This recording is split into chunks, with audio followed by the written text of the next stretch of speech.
that is all I have to say. Thank you so much for everything you do. And I just think all governments are God, like the churches teach, Romans 13. We should worship, do whatever government says. The founders were wrong to stand up against it. Do what government says. Take all the Prozac, take all the vaccines, the modern forms of sacrifice. Ignore all the facts that they're putting cancer viruses in it, because the governing class likes to kill people, and that's their enjoyment, and they're in charge, so they obviously know best. And again, I apologize and worship you, Barack Obama. Oh, thank you so much for all you do. Alex Jones signing off for INFOWARS.com, an evil website that doesn't worship government and tyrants and thugs and checkpoints, and I believe in freedom and family and the Second Amendment, and I'm evil, and I apologize. It's so horrible.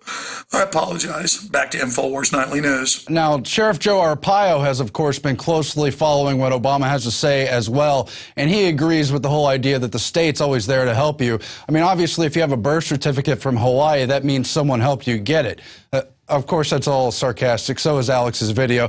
But actually, Arpaio has revealed that he thinks it's a national security threat, the issues surrounding Obama's birth certificate, and basically punting the ball because he doesn't know who to turn to, because the people who are supposed to be accountable to these kinds of major questions of legitimacy of presidents, over whether or not the government can continue, over whether or not you can get forged documents, well, those people all answer directly to Obama, Eric Holder and the rest of them. So who does Arpaio even turn to with the fact that he thinks the birth certificate was fraudulent, forged? There's all these different things with the document, but then he finds that even foreigners are able to get birth certificates in Hawaii, according to his investigation. We'll have detailed coverage of that, I'm sure, coming up later in the week once we've had time to analyze the video. But we've seen the rush reports on World Net Daily and other websites about Arpaio's investigation. You know the mainstream media won't be covering that. Meanwhile, the Pentagon has released a Comics for Global Domination. It's part of this larger propaganda effort, and never mind the actual money spent, there's a great deal of mental capital that goes into convincing young people to join the military, that it's a cool adventure, that we're doing good around the world, kicking ass and taking names in the hope of preserving so-called democracy around the world. Really a big lie, but here's some of that propaganda, obviously aimed at children.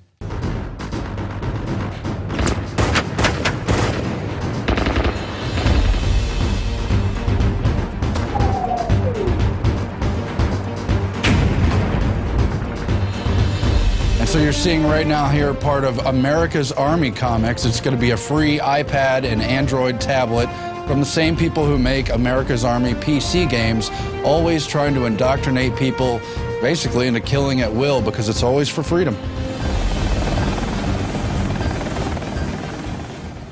Now, there's also countless Hollywood movies where they glorify the military, and then in return they let the Hollywood firms use major tank equipment and F-16 jets and bases and everything else. That's if you're making Top Gun to make them look good. But if you criticize what they're actually doing, you don't get jack squat, and probably your movie doesn't even get made, or if it does, your budget is cut. Meanwhile, Bill Gates has funded an experiment to spray atmosphere with sulfur particles now in New Mexico. He's been funding this for years, and they've been talking about what they might do, different proposals. Sulfur is only one of the proposals. There's also aluminum dioxide, barium salts, you name it. But this is an experiment that will take place in about a year at Fort Sumner, New Mexico, where they're going to send a balloon 80,000 feet up in the air to spray these particles, supposedly all to fight global warming. However, even some of the most staunch environmentalists who back the pro-global warming push say this is dangerous and can have catastrophic effects on the Earth. Well, of course.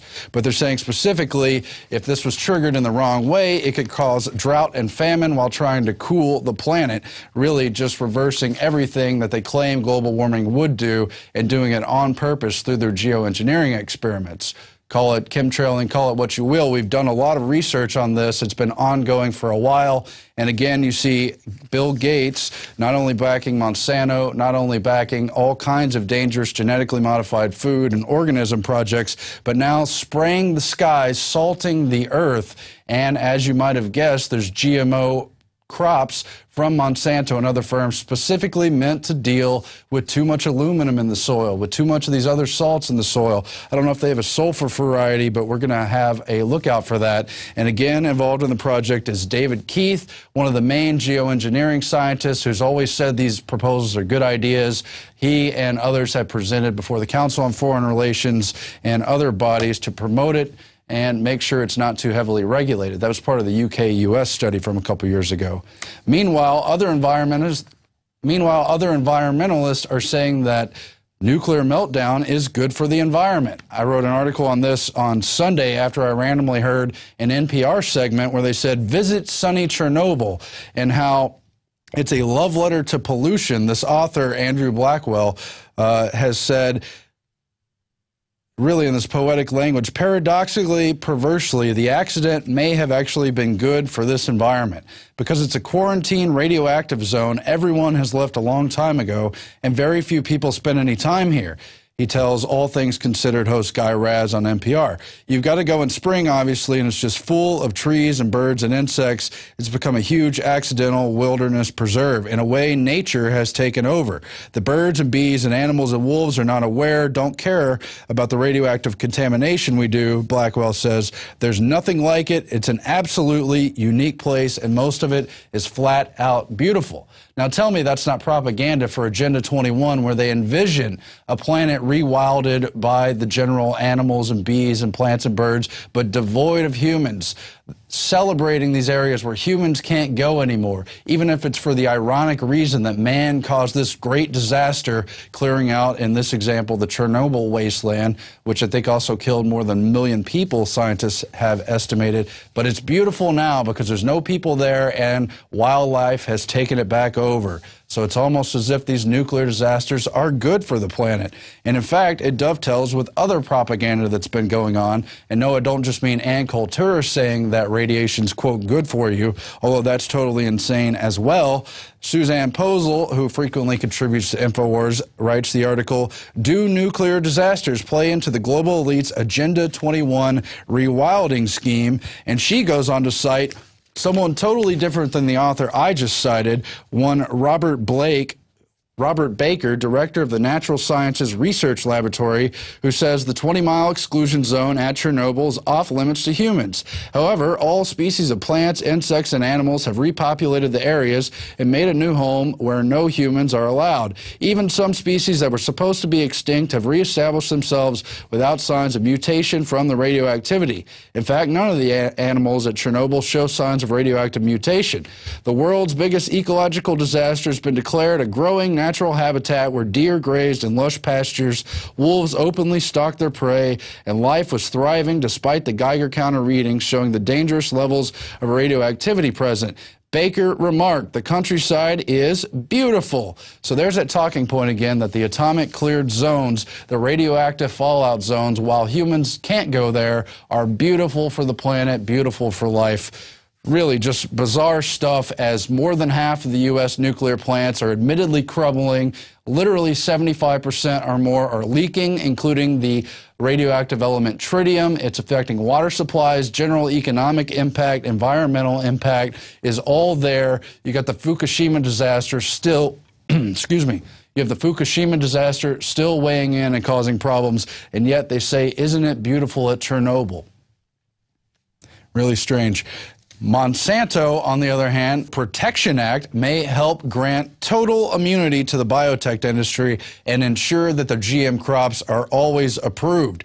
We're talking about quiet riders, little tiny clauses added on to these major bills for both the 2012 Farm Bill as well as the 2013 Agriculture Appropriations Bill. And it's been put in there, of course, by Monsanto and other biotech lobbyists, of which there are many. The whole FDA, as you know, is basically run by Monsanto.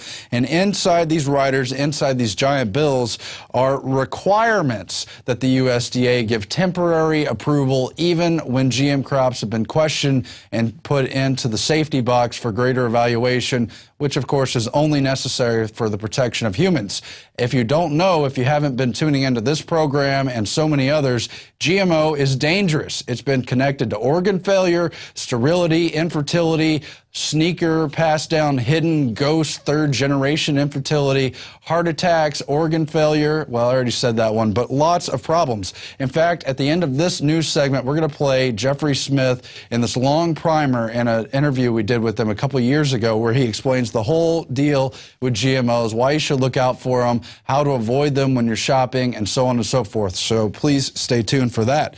But meanwhile, you've got these appropriations and little clauses in here which really ensure that these products are going to hit the market without any serious safety testing. And they've already had the Bush and Quayle administrations really fast-track the whole GMO process, make sure the Obama administration would not get in the way, or the Clintons, or George W. Bush, or the rest of them. Really, we're witnessing a takeover by biotech. They say they're going to have 50 times the natural species within about 50 years from the synthetic biology market. Really scary stuff happening.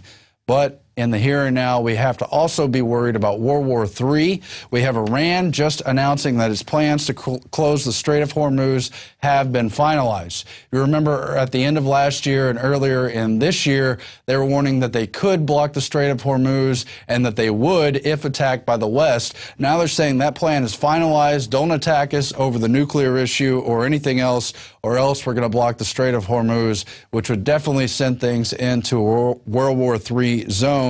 It would further drive up the oil prices. The West might think we are just bluffing with the blockading of the Strait of Hormuz, but we already have some good plans on how to do that, said Firuzabadi, who was quoted by Fars News Agency. However, of course, doing this blocking the Strait of Hormuz plan is dependent upon approval from the Supreme Leader Khamenei. Not that he's good. None of these people are good in these foreign countries, but we don't need to start World War III, yet they are purposely provocateuring it. There's no greater evidence of that than the latest false massacre that's been claimed over Syria. Kurt Nimmo has the article, Prelude to Destruction in Syria, Another Fake Massacre. That's the massacre at Tremse, Syria. It was reported with standard sensational fanfare over the weekend by establishment media, yet it is just another war propaganda fabrication. Like the babies in incubators, like everything, like every war of the 20th century that the West was involved in. It's been billed as Syria's bloodiest massacre by Newsweek, Bloomberg, you name it, Hillary Clinton, all these people. But in reality, it turns out all the people supposedly massacred were really just rebel forces. They were 90% plus all male. They were all of fighting age except a couple people. They haven't been able to produce any real victims' names that would be part of a, quote, massacre. I believe there was one 6-year-old child who was killed.